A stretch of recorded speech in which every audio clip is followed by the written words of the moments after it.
And you guys just did not a rebrand, you did essentially a refresh of your website. So walk us through, like, what types of information can people expect to find on the website? So yeah, with our new website, our goal was, again, to provide things as easy to digest as possible, even though what we're doing is really in the weeds with how scientific it is. You can find individual product pages, and within that you will get a sense of how that device ranks compared to not only other overall products, but how does it compare to other, like, OTC devices or other prescription devices.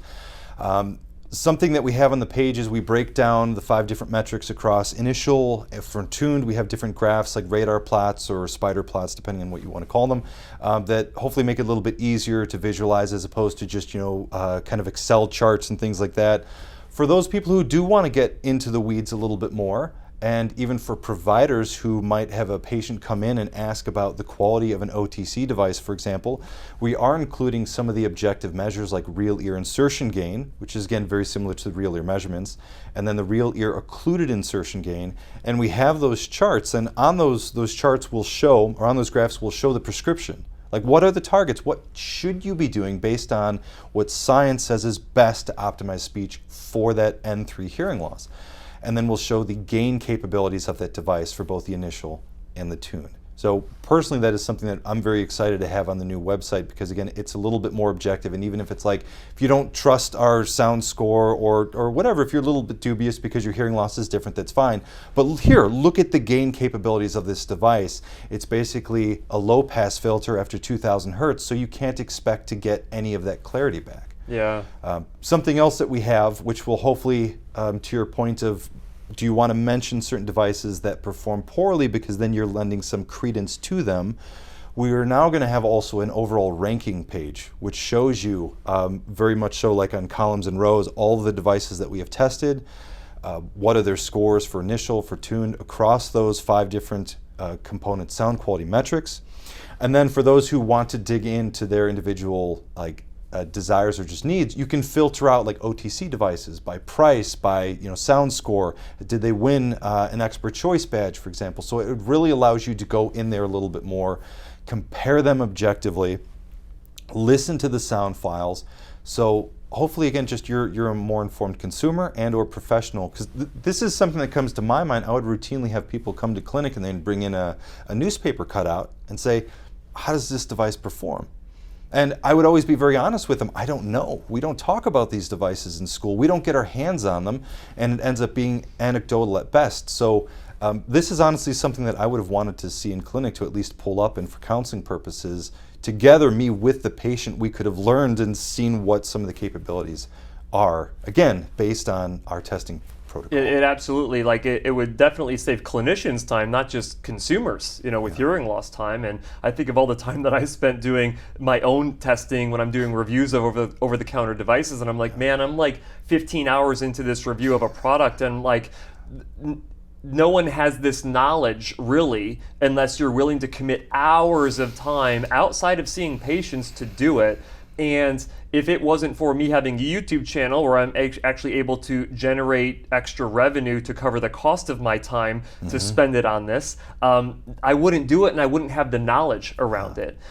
Which kind of leads into a question of, like, anytime that there's third-party testing, the intent of that really is to insert some objectivity and limit bias when it comes down to doing an evaluation of a particular product. But you guys have to make money somehow. Like, you're not just doing this out of the kindness of your heart. Maybe you're doing it because you really want to know, but that can only take you so far. At some point, you have to make money on a project so you at least don't lose money doing it, which I would venture to say that for the first however long a time, like, you invested a considerable amount of capital in this before you guys ever generated any kind of revenue. So, like, what's the business model around this? Right, so this is a great question, and I always like to start this with saying all the information is available on HearAdvisor, and it's also kind of cycled over to Hearing Tracker as well.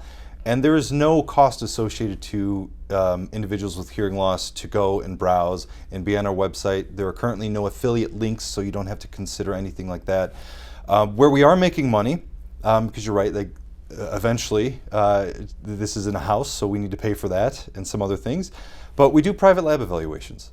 And this is not unique to us. There are other companies that will evaluate, like sound bars and cell phones and headphones, for example. So if a company is releasing a product or a next generation, or even if it is already on the market, we will test that for them, compare it to other devices, and then give them like a thorough report of how that device performed, what are some things that they might be able to do to make that better. And this wasn't initially something that I don't recall us planning on doing, but a nice side effect of this, obviously it does get us money, but at the same time, if we can help products that are before they come to market to improve like their first fit. So if we test them and following again our protocol, it shows that their initial fit, their presets are off from a traditional high frequency hearing loss, and we can offer them recommendations and they adjust their default settings. Hopefully that might raise the bar then, so we're not getting so many devices that are scoring negative, for example. Yeah. Hopefully there's not a lot of those, like you said. Hopefully. Scoring negative. But it is nice to try to raise the bar because they know that there's some level of objectivity out there.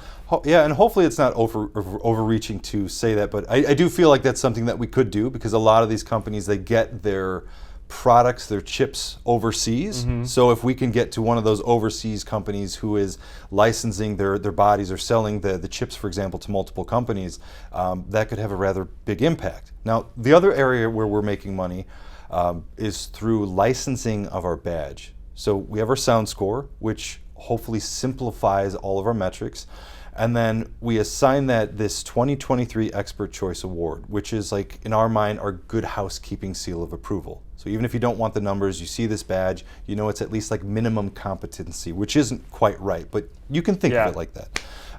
Again, it's available online, but if companies, if the winners or the awardees, if they want to use that in their marketing materials, or if they want to put it on the box or on their website, there is a licensing fee that we offer for